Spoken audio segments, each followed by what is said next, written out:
Well,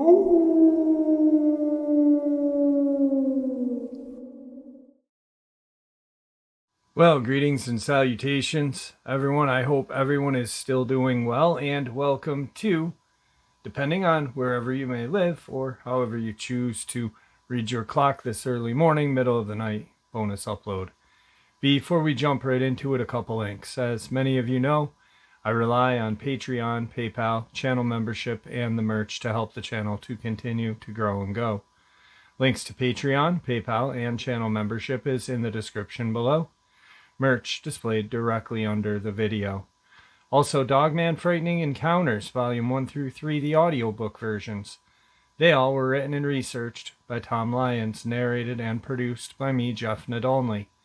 Those audiobooks are available on Audible, Amazon, and iTunes, links to which are also in the description as well. And finally, last but definitely not least, if you'd really like to help support the channel to continue to grow and go, simply subscribe. It does not cost a cent. Click the like button, takes half a second. If you don't want to miss out on any of the informative uploads that I put out daily, click that bell icon, and folks, please leave a comment. Why? Well, because all of these things really do help the channel to continue to grow and go. And yes, folks, they definitely do matter. Now, everyone, I have taken far too much of your time. Let's jump in to this early morning or middle of the night bonus upload, shall we? Today's first experience. Hello everyone, my name is Mike. I'm 63 years old, recently retired from a soul-sucking IT analyst job for a major bank in Charlotte, North Carolina, where I was just a cog in the big money machine that facilitated movement of money across the globe. East to west. You can call it dollars, euros, and yen, it's all the same. Money flows like a river. It has currents and eddies, ups and downs, diverted to and fro, damned and damned. You see the trillions of monetary units flowing across the world and wonder if only a small percentage was diverted to help people out. Stamp out war, feed the hungry, healthcare for all who needs it. But that's not the game, and I had to leave it behind. I'm not here to comment on the vagaries of modern society. I'll leave that to the poet, priests, politicians who are paid for their words and lies. So I retired to the country, not off the grid, but close enough to see the edge.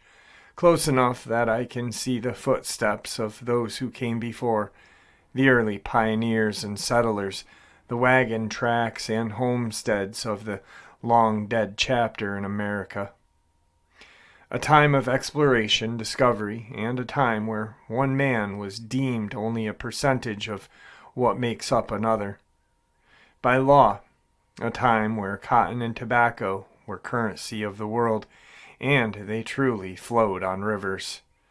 My best friend, Galen Chauncey, and I love to explore the remnants of this bygone era before the march of modern society wipes them out forever. Luckily, I live in the largest and least populated county in Virginia.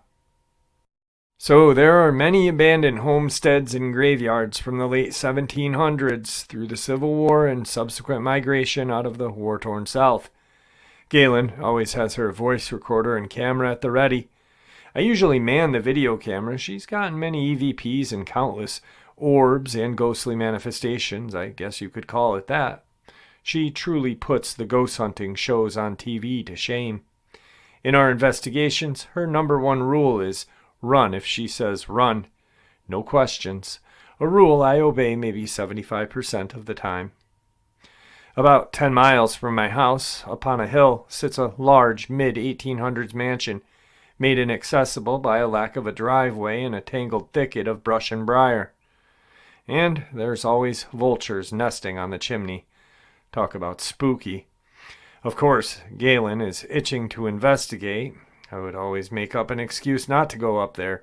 It was too cold, too wet, too damn scary. But where most men would fear to tread, Galen goes, "Come on." And she says it so gleefully, which makes it all the more unnerving. So, giving in to the inevitable, we go out there to investigate. I park my truck below the house, about 50 yards away, It was a beautiful autumn day in the Appalachians, so I could not weasel my way out of it this time, and I had to admit I was curious as to see what was within. With the smell of sassafras and chimney smoke in the air, we started to make our way through the brush and trees.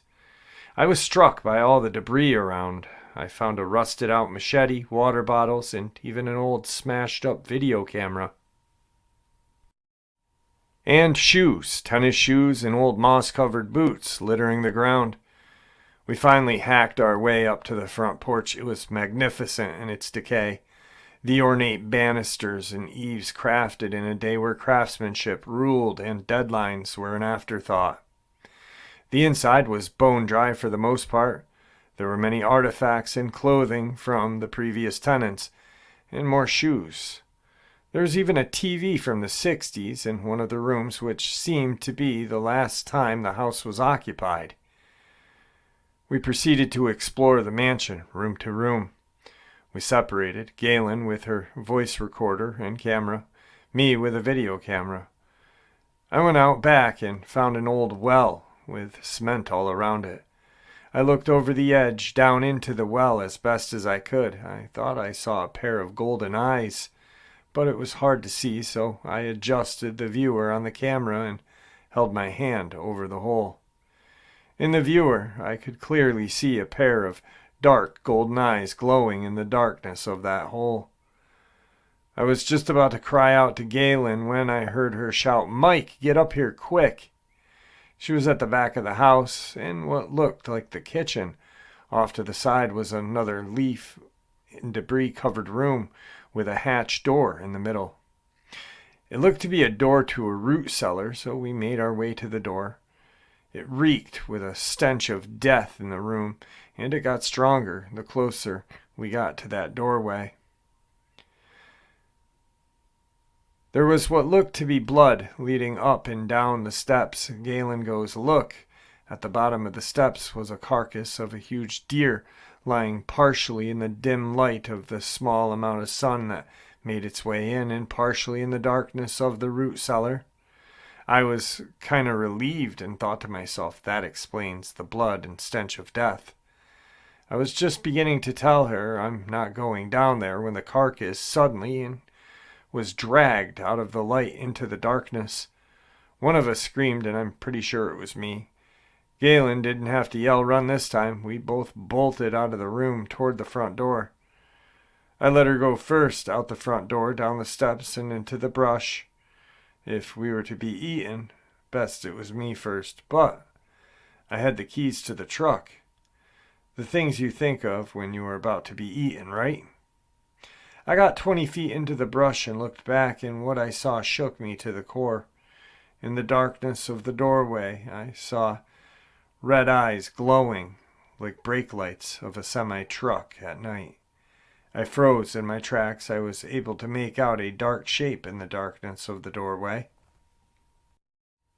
It looked to be a huge dog or a wolf, Bible black with huge pointed ears on the top of its head. It was then the eyes went into a malevolent squint, and then the thing smiled at me. I could see pure white teeth. The canines on either side and the front teeth were not rounded out like a dog's, but they were straight across. It had a flat, piggy snout, and I could see its nostrils flare as it lifted its head to get my scent. It then lowered its head and laser-eyed into mine, down into my soul, eyes glowing so red that I initially felt that it had me, that I was his for the taking. I couldn't move and dropped to my knees, hanging onto a tree. At this time, Galen yelled Mike with a hint of exasperation. That broke the hold it had on me, and I bolted, pressing the door lock remote on the key fob so Galen could get into the truck. I got in, fired the ignition, dropped it into gear, and spurred a rooster tail of dirt and gravel 20 feet into the air. "What was that?" Galen said. I replied, "I don't know. Not sure myself what I had just seen." "Maybe it was a bobcat," Galen replies. "Yeah, you're probably right," I said, relieved in the fact that she had not seen what I just had. that she had not looked into the eyes of the devil, that he didn't know who she was, and that she was not on his list. That's what I somehow felt as true. As we were driving away, Galen says, "Do you think we could go back sometime to get that TV for me, baby?" I looked in the rearview mirror at the house fading in the distance with vultures flying about wondering what happened to their meal, and said, "We'll see," knowing full well I was never going back there, not even travel on that road again. That was in the fall of 2016. Galen has moved an hour and a half away due to life. We didn't get out too often. But all throughout the winter of 2016 into 17, my experience was in the back of my mind.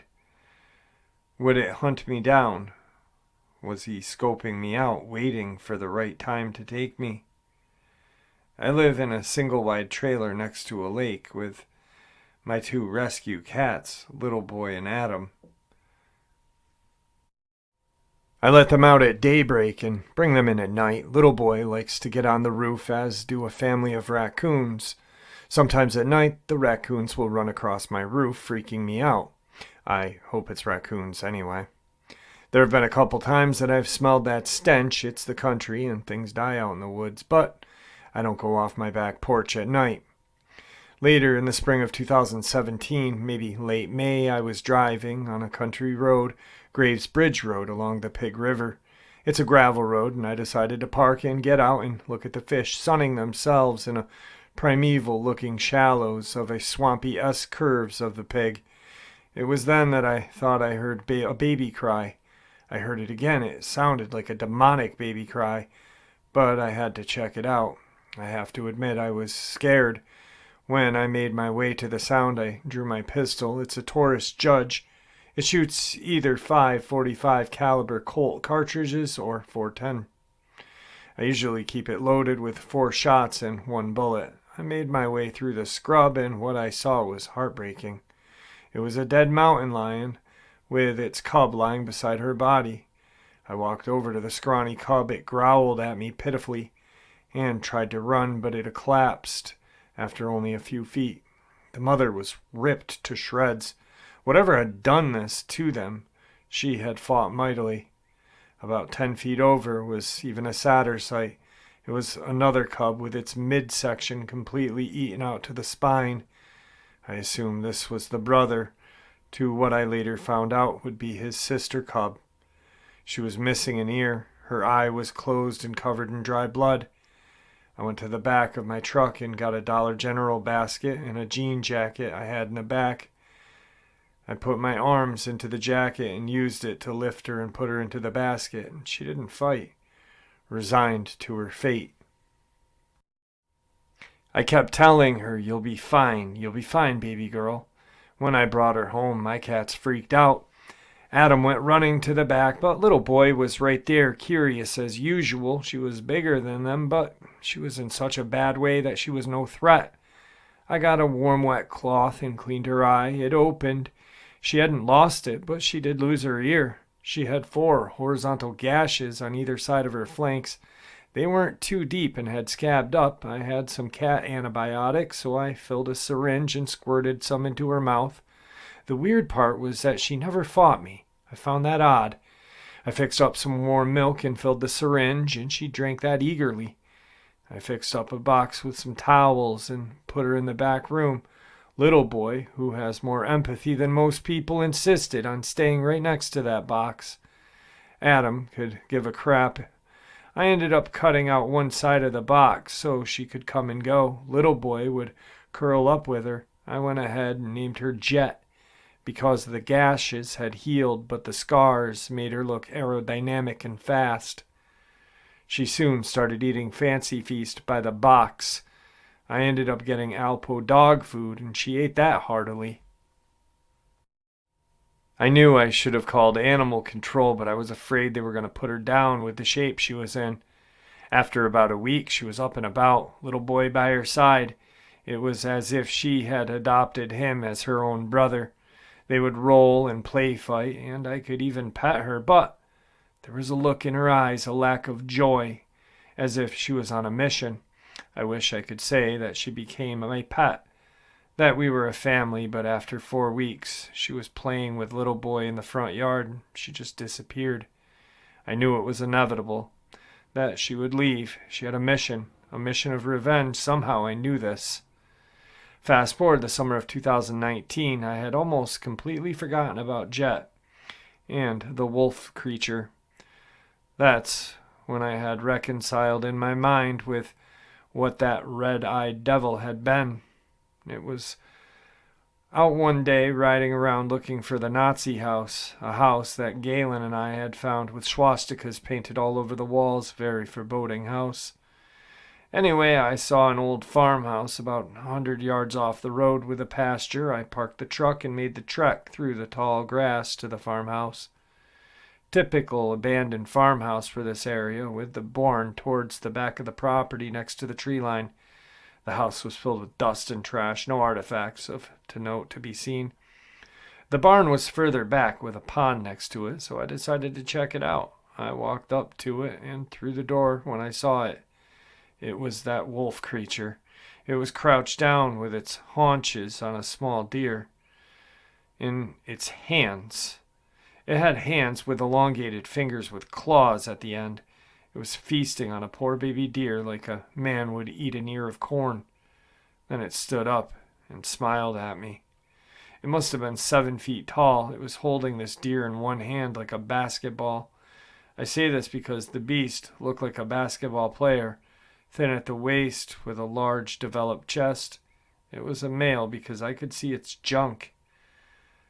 The legs weren't like a man, but like a dog's, only longer.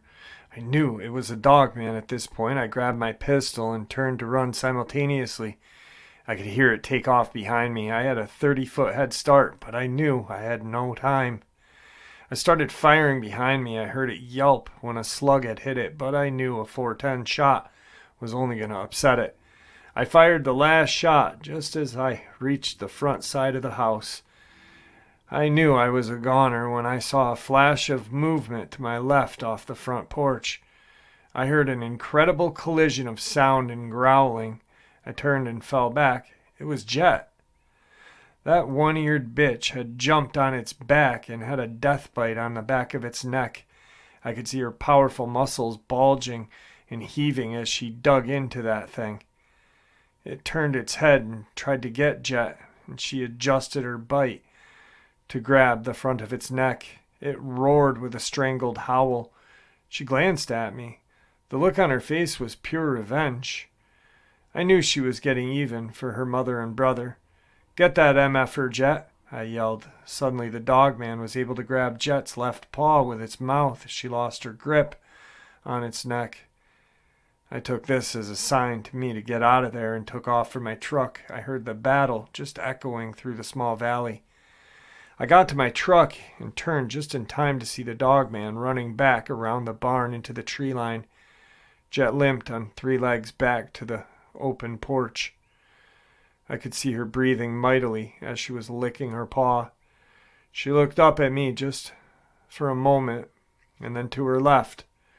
She jumped onto the porch and ran as fast as she could to the edge of the woods. I was curious as what she was doing, and then I saw why. She had 2 cubs waiting in the tall grass. The 3 of them started to love each other. She gave me one more glance, then dissolved into the darkness of the tree line like ghosts in the woods.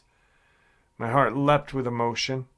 I knew the battle wasn't over, though. Out there in the deep woods, there's a hidden war going on. If you're ever in the woods and come across the stench of death, turn and walk away. I count my lucky stars. I have looked into the eyes of pure evil and survived. I showed love and mercy to one of my fellow creatures of God, and it was returned to me tenfold.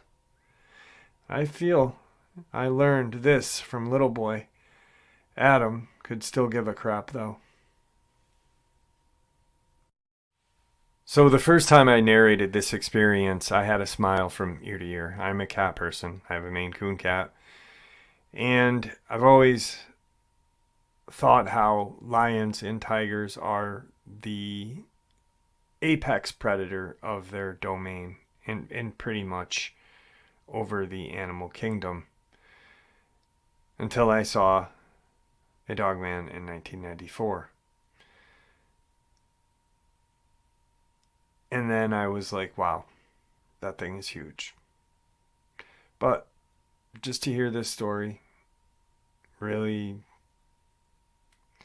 brings the apex predator back to the natural world, doesn't it? Tonight's second encounter. This is not my experience, but instead one my grandmother told me about. One my aunt later corroborated independently, so I think they're pretty trustworthy. At the time, I'll note that there wasn't much talk of Dogman, as this was a decade before the infamous song had come out. Though there was talk of wolves or werewolves like monsters in Appalachia for a long time, so my aunt and grandmother just always called it the wolf thing or creature.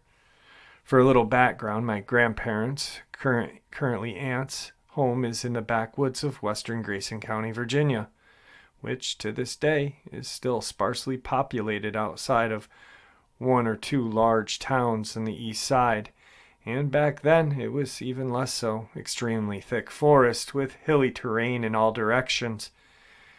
You have to get on a dirt path and follow it for about a half a mile to get to a gravel-covered side road, then follow that for 30 minutes to reach a very small town just across the North Carolina border.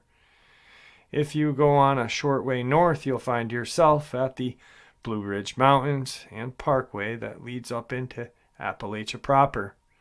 The forest is mostly low-lying shrubs up to about 4 feet, with pine and high black oak trees making up the canopy.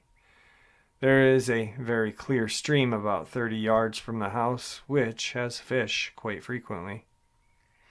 This, along with the wild blackberries, tender leaf shrubs, and some apple trees, make it a lucrative place for wildlife. The house itself is an old 2-story house, built onto an incline of a hill that it overlooks. This was back in the 1970s. My aunt believes it was 78, as she was finishing high school at the time. My dad had just graduated from college and was going into the Air Force, so he had already moved out. My granddad, although he was old enough to retire, liked to remain busy, so he worked his old job as an electrician and power pole technician. Just now in an adversarial role because he was getting up there in age. He had just gotten the contract down in North Carolina, so he was away from the house for about a week and a half. This left only my 17-year-old aunt and my grandmother at the house. As I said, there was usually a lot of wildlife in the area. Typical morning for my grandmother was make breakfast, sit on the porch, watch the deer and rabbits eat at her shrubs. Sometimes she'd see or hear a bobcat, a fox, or a coyote. On one occasion, a mountain lion and her cubs strolled right past the house. I wonder if that was Jet. One animal she was familiar with, in particular, was a very large black bear who could be recognized by the folks around these parts from the white patch on his chest and the hole in his left ear. Grandma nicknamed him Captain because he had a habit of sitting on his haunches, reaching up with his paws to pick apples, a motion that looked like he was saluting. Captain was a very big black bear, but was not aggressive unless tested. He seemed to have an agreement with my grandparents that if they left him alone, he would leave them alone. He just strolled by the house every now and then to have some blackberries on the bushes or some apples that had fallen down, which meant he came by the house's yards often, as he was big to climb the trees much more, and the fruit trees around the house were low enough that he could just reach up and pick the food. My grandfather guesstimated he was somewhere between 500 to 600 pounds and roughly 6 feet tall, as Granddad once measured some scratch marks he had left on a tree. During the week, my grandmother noticed a fairly sharp decline in the animals nearby. It was the latter part of summer and the wet season, so most of the plants were in full bloom and the leaves were at their tenderest, yet she couldn't see the hide nor hair of any rabbit or deer coming to graze. The coyotes she had been yapping every night for the past month had vanished. A few neighbors, by neighbors I mean people who lived within 5 miles, who stopped by told her something had taken their dog and their chicken coop had been smashed into. They assumed it was a mountain lion that was lurking about. It was the only other thing that could feasibly take down a large farm dog, as they had seen Captain, the only other predator nearby big enough to take down an 80-pound farm dog, the day after in a completely different area, gorging himself on a dead deer. They checked around and couldn't find anything. The next night, my grandmother was awoken by my aunt, who told her she had heard something bang against the outside wall.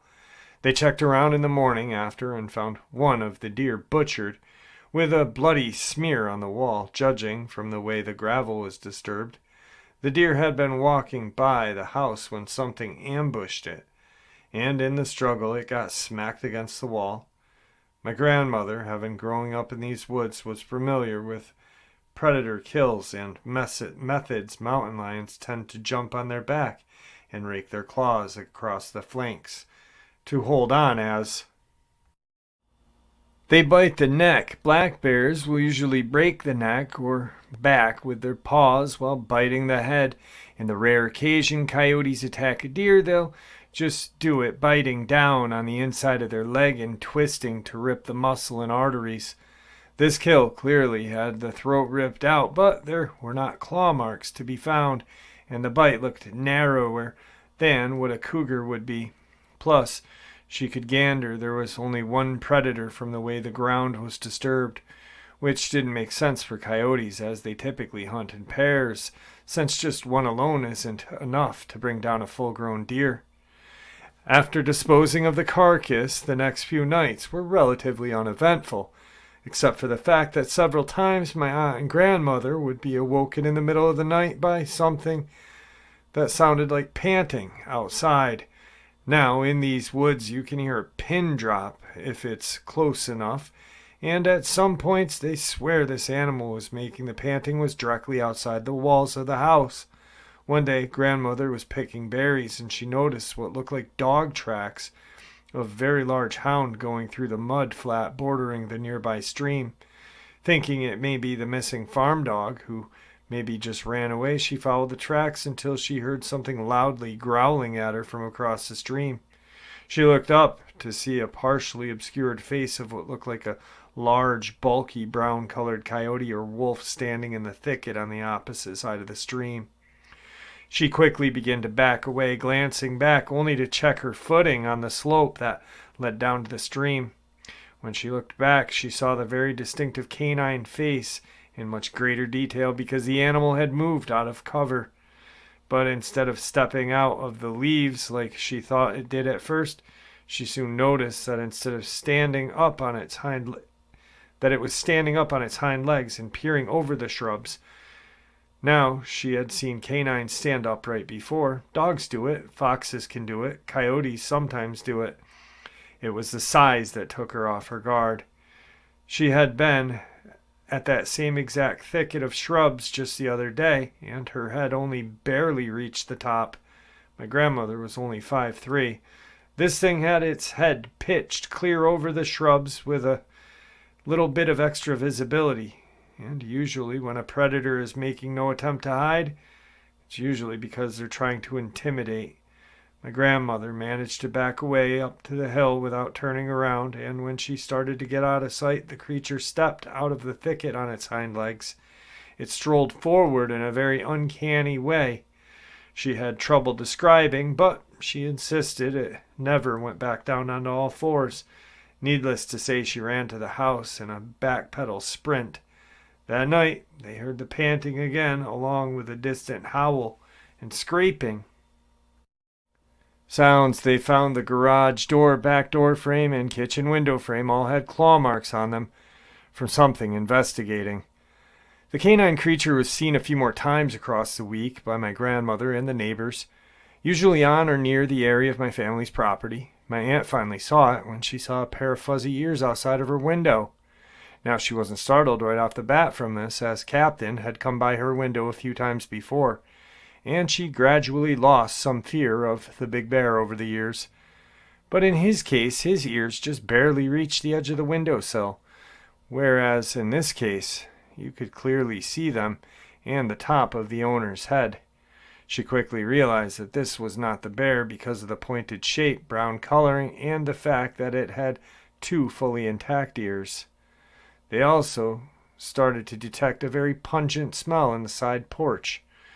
One time, finding what looked like a urinal or some other liquid stains on it, suggesting the animal scent marked it to claim its spot. It all came to a head on a Wednesday night when they heard howling in the distance growing closer. My grandmother flipped the porch light on and glimpsed the canine animal quickly sprinting across the lawn on its hind legs. Her sighting confirmed how big it was. She'd seen timber wolves at the zoo up to 150 pounds, and she was certain this was at least a bit more than twice that. For several hours of the night, they could hear it roaming around the property and pressing against doors like it was trying to find a way in. They glimpsed several points of shine of yellow eyes peering through the windows, as well as broad, long-fingered paws being pushed against the glass. This was the day and age before cell phones and 24-hour police service, so no one had means of immediately calling the police. Instead, my grandmother had to wait minutes on a dial line with difficulty trying to call the police station 2 towns over. She was distracted by my aunt screaming, running into the bedroom to get one of the guns out. She had been sitting in the living room when she felt clicking against the glass and saw that the wolf thing pressing its face and baring its teeth against the surface with its claws fully outstretched. Both of them started to try and get the rifles and shotguns out. It was becoming increasingly clear that the creature was trying to get into the house and knew they were in there. They heard it panting through the wall before there was a sound of heavy footsteps and a very loud thump with a flash of fur on the edge of the window. They ran to the innermost room, the pantry locker, and stayed in there with their guns. Now it's not like in the movies when creatures roar, snarl, and hiss constantly no matter what they're doing. But they did hear a commotion outside. My aunt and grandmother hadn't the faintest idea what was going on and didn't investigate until morning. But they could tell something was antagonizing something, as occasional grunts, barks, and rumbles were audible through the blackness for about a minute and gradually moved off. They found no bodies, but there had clearly been an altercation. The ground was ripped up in multiple spots. The walls had dents in it, and there were some oxidized blood traces on the grass and dirt. My grandmother also found a trail where something had charged through the shrubs and recovered several vague dog prints as well as wider tracks moving the same direction. The animals all seemed to come back at the end of the week, and the howls stopped. When Granddad came back home, he, my aunt, and some neighbors surveyed the area to make sure they couldn't find the wolf creature. Evidently, the neighbors had also heard howls around their property at night and stopped recently too. They couldn't find it despite surveying the whole property, though they didn't find what looked like a track leading out of the property and running off into the mountains. Several days later, my grandmother saw Captain again, making his territory by rubbing up against a tree in their yard, scratching the bark. He had several cuts across his muzzle, was missing patches of fur, and had some healed bite wounds on his arm. And the hole in his ear had been torn open to the point where he was missing half an ear flap. But other than that, and a slight limp that went away in time, he was fine. My aunt joked that he looked rather proud of himself. When he was told about the urinal-like smell on the doorstep when the wolf creature was running amok, my granddad speculated that it was trying to claim its territory. Usually black bears are relatively docile, but evidently Captain took issue with a newcomer imposing on his space and became aggressive.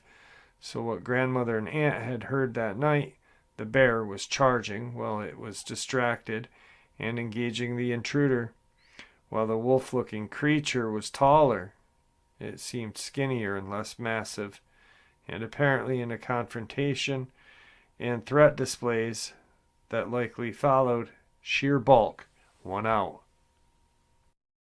Apparently, it decided it wasn't worth claiming this spot if it meant having to square off with a 1/4 ton of claws and teeth. Captain had run the intruder off to protect his territory and coincidentally help my family. As a thank you, and so he could recover his strength quicker, my grandmother trimmed the apple trees, down all the fruit, and let the bear just enjoy himself without feeding him directly. Don't want to associate with humans. Winter would be in a few months, and she wanted him fattened so he could stick around for the next year, just in case. As she put it, the forest will always have a boss, and it's better to have one who is not interested in eating you. Decades have gone by, and while both my grandparents and Captain have passed, the Dogman creature never returned. There's been about 3 black bear who moved into Captain's place since, and each has grown about as big as he was. Thankfully, that seems to have been enough to ward off any other creatures. And there you have it, folks, this early morning, middle of the night bonus, which I do hope you all enjoyed as much as I enjoyed sharing it with you. I'd truly like to thank you all for supporting the channel. It is, after all, your support that keeps the channel growing and going, and honestly what gives folks like all of us a chance and a place to share our experiences and theories judgment-free, just simply treated with the respect that we all deserve. Thank you. Everyone, please stay safe, happy, healthy, and ever vigilant, keeping an eye on our children, our pets, our family, and friends. These creatures are real. They are out there, and they are dangerous. Share this information with those you love and care about, and it may just help save their lives someday. Until next time, never stop asking questions, never stop searching for the truth, and God bless.